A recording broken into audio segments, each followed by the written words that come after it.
पंतप्रधान नरेंद्र मोदी आणि महाराष्ट्र नवनिर्माण सेनेचे अध्यक्ष राज ठाकरे हे एकत्रितपणे शिवाजी पार्कवर रॅली घेत आहेत। त्यांच्या रॅलीमुळे महाराष्ट्रामधलं वातावरण, खास करून मुंबईतलं वातावरण बदलेल का यावरनं चर्चा सुरू झालेली आहे। पण शिवाजी पार्कवरती नरेंद्र मोदी यांची ही पहिली रॅली नाहीये। यापूर्वी सुद्धा नरेंद्र मोदी शिवाजी पार्कवर येऊन गेलेले आहेत। यावेळेस शिवाजी पार्कवर होणारी ही सभा मुंबईवरती शिवसेनेचं असलेलं वर्चस्व संपवण्यासाठी घेण्यात येते असंच म्हटलं जात आहे। याचं कारण असं आहे की यावेळच्या लोकसभा निवडणुकीमध्ये उद्धव बाळासाहेब ठाकरे यांच्या पक्षाला सगळ्यात जास्त जागा मिळण्याची अपेक्षा जर कुठून असेल तर ती मुंबईमध्ये आहे। अशा परिस्थितीमध्ये त्यांच्या विरोधात भारतीय जनता पार्टीने नरेंद्र मोदी आणि राज ठाकरे हे कॉम्बिनेशन शिवाजी पार्कवरती उतरवण्याचं ठरवलेलं दिसतंय। या पार्श्वभूमीवरती यापूर्वी झालेल्या नरेंद्र मोदी यांच्या शिवाजी पार्कवरच्या रॅलींची कहाणी मी तुम्हाला सांगणार आहे। नमस्कार, मी साहिल जोशी, मुंबई तकमध्ये आपलं स्वागत आहे। तर शिवाजी पार्कचं मैदान आणि बाळासाहेब ठाकरे हे कॉम्बिनेशन मुंबई आणि महाराष्ट्राने गेले अनेक वर्ष बघितलेलं आहे। शिवाजी पार्कवरती सोनिया गांधींच्या पण सभा झालेल्या आहेत। 1960 साली ज्यावेळेस महाराष्ट्र राज्य स्थापन झालं त्यावेळेस संयुक्त महाराष्ट्राचा मंगल कलश सुद्धा त्याच्यानंतर शिवाजी पार्कवरतीच रॅली झाली होती। 1977 मध्ये सुद्धा ज्यावेळेस जनता पार्टीचं सरकार आलं, जनता पार्टीची महत्त्वाची रॅली सुद्धा याच शिवाजी पार्कच्या मैदानावर झाली होती। त्यामुळे शिवाजी पार्कचं मैदान हे अत्यंत ऐतिहासिक असं मैदान समजलं जातं। किंबहुना भारतीय जनता पार्टीची स्थापना झाल्यानंतर भाजपची पहिली पब्लिक रॅली, ज्यामध्ये माजी पंतप्रधान अटल बिहारी वाजपेयी यांचं सूरज उगेगा कमल खिलेगा हे जे अत्यंत फेमस भाषण समजलं जातं ते सुद्धा या शिवाजी पार्कवर दिलं गेलंय। त्यामुळे शिवाजी पार्कच्या मैदानामध्ये होणाऱ्या वेगवेगळ्या पब्लिक रॅलीजना किंवा सभांना एक ऐतिहासिक स्वरूप प्राप्त होतं। पण तरी मुंबई आणि महाराष्ट्रामध्ये गेल्या अनेक वर्षापासून हे समीकरण दृढ राहिलेलं आहे की बाळासाहेब ठाकरे हेच शिवाजी पार्कचं मैदान भरू शकतात आणि शिवसेनेचा दसरा मेळावा म्हणजेच शिवाजी पार्कची पॉलिटिकल रॅली असं समजलं जातं। इनफॅक्ट महाराष्ट्र नवनिर्माण सेनेची स्थापना रॅली सुद्धा शिवाजी पार्कवरतीच झालेली होती आणि राज ठाकरेंनी त्यानंतर गुढीपाडव्याची रॅली ही शिवाजी पार्कवर घ्यायला सुरुवात केली। त्यामुळे शिवाजी पार्कचं नातं राजकीय सभांची कशा पद्धतीचं हे मला नव्याने सांगायची गरज नाही।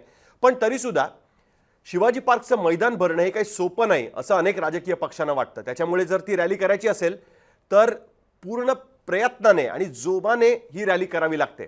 आणि यासाठीच जेव्हा राष्ट्रवादी काँग्रेसची स्थापना झाली तेव्हा सुद्धा शरद पवारांनी पूर्ण ताकद लावली होती शिवाजी पार्कचं मैदान भरण्यासाठी असं म्हटलं जातं। या पार्श्वभूमीवरती आपण बघूया की नरेंद्र मोदी यांची यापूर्वी शिवाजी पार्कवर का, कशासाठी आणि केव्हा रॅलीज झालेल्या होत्या।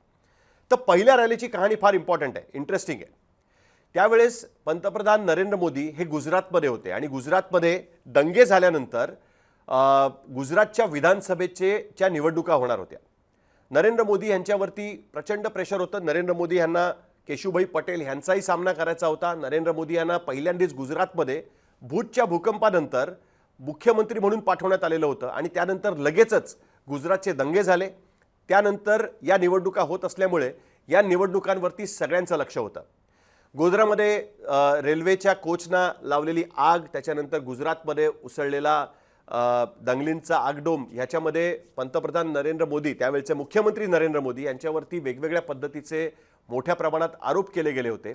पण त्याचबरोबर भारतीय जनता पार्टीच्या दृष्टीने नरेंद्र मोदी हे हिंदुत्वाचे, कडव्या हिंदुत्वाचे आयकॉन म्हणून नावारूपाला यायला सुरुवात झालेली होती।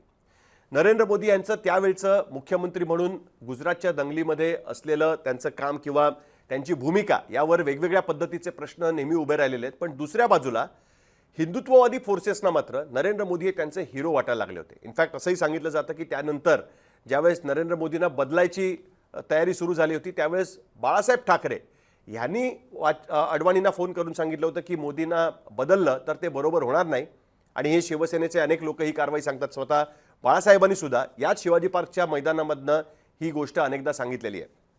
असं असताना नरेंद्र मोदी हे हिंदुत्वाचे आयकॉन झालेले होते। मुंबईमध्ये भारतीय जनता पार्टीने कात टाकलेली होती। 1997 मध्ये भारतीय जनता पार्टी आणि शिवसेना यांची मुंबई महानगरपालिकेसाठी युती झाली आणि त्यानंतर सातत्याने मुंबई महानगरपालिकेमध्ये शिवसेना भारतीय जनता पार्टीची सत्ता यायला सुरुवात झालेली होती। 2002 मध्ये मुंबई महानगरपालिकेच्या निवडणुका झाल्या होत्या आणि अनपेक्षितपणे पहिल्यांदाच भारतीय जनता पार्टीला 35 जागा त्या निवडणुकीत मिळालेल्या होत्या. त्यांचा परफॉर्मन्स हा गेल्या निवडणुकीपेक्षा बरा सुधारलेला असा दिसत होता. मुंबई भारतीय जनता पार्टीचे अध्यक्ष होते विनोद तावडे. विनोद तावडे आता भारतीय जनता पार्टीचे नॅशनल जनरल सेक्रेटरी आहेत. त्यावेळेस ते मुंबई भारतीय जनता पार्टीचे अध्यक्ष होते, तरुण होते. आणि विनोद तावडेंना असं वाटत होतं कुठेतरी की मुंबईमध्ये आपल्याला आता हिंदुत्व आयकॉन मिळालेला आहे. शिवाजी पार्कचं मैदान हे भरणं कठीण आहे हे मी तुम्हाला आधीच एक्सप्लेन केलेलं होतं. आणि 1980च्या अटल बिहारी वाजपेयी यांच्या त्या रॅलीनंतर, भारतीय जनता पार्टीच्या स्थापनेच्या रॅलीनंतर भारतीय जनता पार्टीने कधीही एकट्याने शिवाजी पार्कवर रॅली घ्यायची हिंमत दाखवली नव्हती, कारण ते मैदान भरेल नाही भरेल भाजपची ताकदसुद्धा फार कमी होती. पण आता नरेंद्र मोदींसारखा हिंदुत्व आयकॉन आपल्या हातात आल्यामुळे, त्या बाळासाहेब ठाकरेंना आधीच हिंदू हृदय सम्राट म्हणायचे आणि त्याच्या आधीसुद्धा म्हणजे 1992च्या दंगलीच्या आधी ज्या पद्धतीने शिवसेनेने मराठीच्या मुद्द्यावरनं हिंदुत्वाची कात टाकलेली होती, त्याच्यामुळे आधीच बाळासाहेब ठाकरे शिवसेना ही महाराष्ट्रामध्ये कडवा हिंदुत्ववादी पक्ष म्हणून भारतीय जनता पार्टीपेक्षा सुद्धा जास्त असा ओळखला जात होता. आणि त्यामुळे महाराष्ट्रामधलं हिंदुत्ववादी पक्ष कुठला तर शिवसेनेचं नाव पहिलं येत होतं. भारतीय जनता पार्टीचे महाराष्ट्रातले नेते गोपीनाथ मुंडे हे सोशल इंजिनिअरिंगमधनं झालेले नेते समजले जात होते. त्याच्यामुळे हिंदुत्वाचा जो काही राजदंड भारतीय जनता पार्टीच्या ऐवजी शिवसेनेकडे होता, तो राजदंड जर आपल्याकडे खेचून घ्यायचा असेल तर ही सुरुवात असू शकते असं कुठेतरी मुंबई भारतीय जनता पार्टीच्या नेत्यांना वाटत होतं. आणि विनोद तावडे त्याच्यामध्ये अग्रेसर होते. त्यांनी असं ठरवलं की नरेंद्र मोदी पुन्हा एकदा गुजरातच्या दंग्यांनंतर तिकडे मुख्यमंत्री म्हणून निवडून आलेले आहेत. पूर्ण बहुमताचं सरकार भारतीय जनता पार्टीचं स्थापन झालेलं आहे. अशा परिस्थितीमध्ये मुंबईमध्ये त्यांचा सत्कार करणं आवश्यक आहे. यासाठी म्हणून ते प्रमोद महाजन यांच्याकडे गेले. प्रमोद महाजन यांनी सांगितलं की मी मुंबईत नसणार आहे. प्रमोद महाजन आणि नरेंद्र मोदी यांच्या संबंधांवरती भारतीय जनता पार्टीच्या अंतर्गत वर्तुळामध्ये फार मोठ्या प्रमाणात चर्चा होत होत्या. मुळात अटल बिहारी वाजपेयींचं म्हणणं होतं की नरेंद्र मोदींना कदाचित बदललं पाहिजे, पण अडवाणींचं म्हणणं होतं की नाही, नरेंद्र मोदी बदलता कामा नयेत. प्रमोद महाजन वाजपेयींच्या जवळचे समजले जायचे. असो, तर प्रमोद महाजन यांनी सांगितलं की मी तर मुंबईत नसेन, पण हा सत्कार तुम्ही ठेवा. त्या पद्धतीने विनोद तावडे यांनी शिवाजी पार्कवरती ती रॅली ऑर्गनाईज करायचं ठरवलं. आणि त्यासाठी विख्यात सेट डिझायनर ज्यांनी आत्ताच काही महिन्यांपूर्वी आत्महत्या केली, नितीन देसाई यांनी सांगितलं की आपण त्यांना कमळातनं म्हणजे एक कमळ असं बनवूया आणि त्यातनं त्या लिफ्टद्वारे कमळातनं नरेंद्र मोदी बाहेर आलेले आहेत स्टेजवरती, अशा पद्धतीचा आपण एक इव्हेंट त्याच्यामध्ये करूया. आणि त्या पद्धतीने पहिल्यांदाच अशा पद्धतीच्या इव्हेंटचा वापर करण्यात आला की जिथे कमळ असं बनवण्यात आलं नितीन देसाईंकडनं, सेट डिझायनर नितीन देसाई त्यांच्याकडनं, नेपथ्यकार, आणि त्याच्यामध्ये बसून नरेंद्र मोदी हे त्या स्टेजवरती अवतरले. त्यांचा भव्य सत्कार हा शिवाजी पार्कवर करण्यात आला. आणि पहिल्यांदाच 1980 नंतर भारतीय जनता पार्टीच्या लक्षात आलं की आपल्याकडे बाळासाहेब ठाकरे यांच्या हिंदुत्ववादी हिंदू हृदय सम्राट इमेजला जर कोणाला चॅलेंज म्हणून उभं करता येत असेल तर नरेंद्र मोदी यांना आपण महाराष्ट्रामध्ये उभं करू शकतो, किंवा त्यांची पर्सनॅलिटी, त्यांचा पर्सोना, त्यांची इमेज ही हिंदुत्ववादी नेत्याच्या स्वरूपामध्ये अशा पद्धतीने वापरता येऊ शकते, भारतीय जनता पार्टीसाठी वापरता येऊ शकते. आणि म्हणून नरेंद्र मोदी यांचा स्वागत सत्कार हा होणं अत्यंत आवश्यक आहे. आणि त्या पद्धतीने शिवाजी पार्कवरती गोपीनाथ मुंडेंच्या हस्ते नरेंद्र मोदी यांचा सत्कार आयोजित करण्यात आला. त्यानिमित्ताने ही पहिली सभा नरेंद्र मोदी यांची शिवाजी पार्कवरती झालेली आपण बघितली होती. त्या सभेमध्ये त्यांनी भाषण केलं. गोपीनाथ मुंडेंचं सुद्धा त्या सभेमध्ये भाषण झालेलं होतं. आणि पहिल्यांदाच भारतीय जनता पार्टीने सिद्ध केलं की स्वतःच्या बळावरती शिवाजी पार्कचं मैदान जर त्यांच्याकडे अशा पद्धतीचा नेता असेल नरेंद्र मोदींसारखा तर तो भरू शकतो. आणि अशा पद्धतीने ती सभा आयोजित करण्यात आली होती. त्यानंतर 5 वर्ष गेली. 5 वर्षामध्ये पुन्हा हा योग कधीच जुळून आला नाही. त्यानंतर पुन्हा 2007मध्ये गुजरात विधानसभेच्या निवडणुका झाल्या. त्या सभेमध्ये त्या निवडणुकांच्या काळामध्ये सोनिया गांधी काँग्रेस अध्यक्षा त्यांचं मौत का सौदागर हे भाषण फार गाजलेलं होतं. त्यांनी नरेंद्र मोदींना मौत का सौदागर म्हटलेलं होतं. आणि त्या मुद्द्यावरनं नरेंद्र मोदी यांनी पुन्हा एकदा पाकिस्तान आणि हिंदुत्व वगैरे वगैरे अशा पद्धतीची ती पूर्ण कॅम्पेन त्यांची चालली. तोपर्यंत गुजरातचं विकास मॉडेल हे चर्चेमध्ये यायचं होतं. त्या मुद्द्यावरती निवडणुका लढवणं अजूनही बाकी होतं. तर 2007मध्ये त्याच मुद्द्यावरती पुन्हा एकदा निवडणुका झाल्या. 2007मध्ये पुन्हा नरेंद्र मोदी यांच्या नेतृत्वाखाली भारतीय जनता पार्टीला पूर्ण बहुमत हे गुजरात विधानसभेत मिळालं. आणि त्यानंतर पुन्हा भारतीय जनता पार्टी, मुंबई भारतीय जनता पार्टीचं असं ठरलं की पुन्हा शिवाजी पार्कमध्येच आपण ती सभा आयोजित केली पाहिजे. यावेळेस मात्र मुंबई भारतीय जनता पार्टीचे अध्यक्ष प्रकाश मेहता होते, ज्यांचं तिकीट नंतर 2019 मध्ये कापलं गेलं. त्यांनी नरेंद्र मोदी यांना इन्व्हाइट केलं. पुन्हा गोपीनाथ मुंडेंच्या हस्ते त्यांचा सत्कार करण्यात आला आणि त्यावेळेस मात्र त्यांची रथयात्रा काढण्यात आली आणि त्या रथातनं नरेंद्र मोदी यांना शिवाजी पार्कच्या स्टेजवरती आणलं गेलं आणि त्यांचं स्वागत शिवाजी पार्कवरती झालं. यावेळेस एक फरक मात्र नक्कीच झाला की या सभेनंतर नरेंद्र मोदी यांनी बाळासाहेब ठाकरे यांची भेट घेतली. तो फेमस फोटो अनेकदा शिवसेनेकडनं, शिवसेना उद्धव बाळासाहेब ठाकरे पक्षाकडनं ट्विट केला जातो, सोशल मीडियाच्या माध्यमातून दाखवला जातो.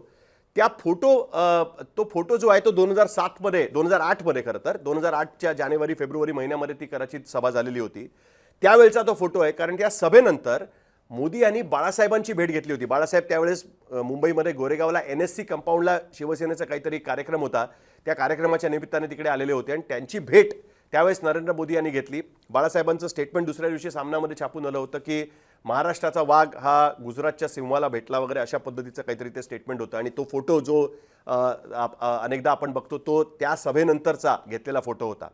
यानंतर मात्र कधी शिवाजी पार्कवरती नरेंद्र मोदींच्या सभा झाल्या नाहीत, ज्याचा योग आता येणार आहे. यानंतरच्या जेव्हा केव्हा मोदींच्या प्रचाराच्या सभा झाल्या 2014 नंतर खास करून, कारण त्यापूर्वी मोदी स्टार प्रचारक म्हणून महाराष्ट्रात फारसे कधी आलेच नाहीत, म्हणजे मुंबईत खास करून कधी फारसे आलेच नाहीत. पण 14 नंतर मात्र मुंबईमध्ये ज्या त्यांच्या सभा झाल्या त्या कधी रेसकोर्सला, कधी MMRDA ग्राउंडवरती किंवा बोरिवलीला त्यांची सभा झालेली होती 2014च्या विधानसभा निवडणुकीच्या वेळेस. पण शिवाजी पार्कवरती मात्र कधी त्यांची सभा झाली नव्हती. जो आता योग राज ठाकरेंनी आयोजित केलेल्या सभेमध्ये मोदींचं भाषण होणार आहे, त्यानिमित्ताने आपल्याला बघायला मिळणार आहे. पण इंटरेस्टिंग गोष्ट अशी आहे, 2002 पासून भारतीय जनता पार्टीच्या मनात होतं की महाराष्ट्रामध्ये जर त्यांना प्रमुख हिंदुत्ववादी पक्ष म्हणून रुजायचं असेल, कारण त्यांची कॉम्पिटिशन हिंदुत्ववादी मतांमध्ये ही शिवसेनेबरोबरच होती, काँग्रेस बरोबर नाही, राष्ट्रवादी बरोबर नाही किंवा इतर कुठल्या पक्षाबरोबर नाही, तर त्यांच्या स्वतःच्या मित्र पक्षाबरोबरच होती. पण त्यांच्याकडे असा कोणी नेता नव्हता की जो हिंदुत्ववादी मतांवरती तेवढ्याच दाव्याने, कणखरपणे किंवा कन्व्हिन्सिंगली दावा करू शकेल. आणि मोदींच्या रूपाने 2002च्या गुजरातच्या निवडणुकीमध्ये मिळालेल्या भारतीय जनता पार्टीच्या यशामुळे त्यांना तो नेता मिळालेला होता आणि त्याला त्यांची पॉप्युलॅरिटी, त्यांची इमेज ही कशी एक्सप्लॉइट करता येईल याचा विचार हा 2002 पासून खरं तर सुरू झालेला होता. तर 2002 पासून जी सुरुवात केलेली होती, 2014 मध्ये शेवटी ते झालं की भारतीय जनता पार्टी हा प्रमुख हिंदुत्ववादी पक्ष झाला. आणि आम्हीच कसे खरे हिंदुत्ववादी ही कॅम्पेन 2019 मध्ये उद्धव ठाकरे यांनी काँग्रेस NCPची हातमिळवणी केल्यानंतर महाराष्ट्रामध्ये भारतीय जनता पार्टीने सुरू केली. आणि त्याच्याच आधारावरती राज ठाकरेंनी सुद्धा मराठीच्या मुद्द्यावरनं, मराठी हृदय सम्राटवरनं हिंदू जननायक अशा पद्धतीने आपली भूमिका आता मांडायला सुरुवात केलेली आहे. त्यामुळे शिवाजी पार्क आणि नरेंद्र मोदी यांचं नातं आणि त्याच्या मागचं भारतीय जनता पार्टीचं मनोगत हेच मला तुमच्यासमोर मांडायचं होतं. हा व्हिडिओ तुम्हाला कसा वाटला हे तुम्ही कमेंट बॉक्समध्ये लिहून टाकू शकता. आणि मुंबई तकचं यूट्यूब चॅनल तुम्ही सबस्क्राईब केलं नसेल तर सबस्क्राईब करा. बेल आयकॉनवर क्लिक केलं तर आमचे अपडेट्स मिळू शकतात. बघत राहा मुंबई तक.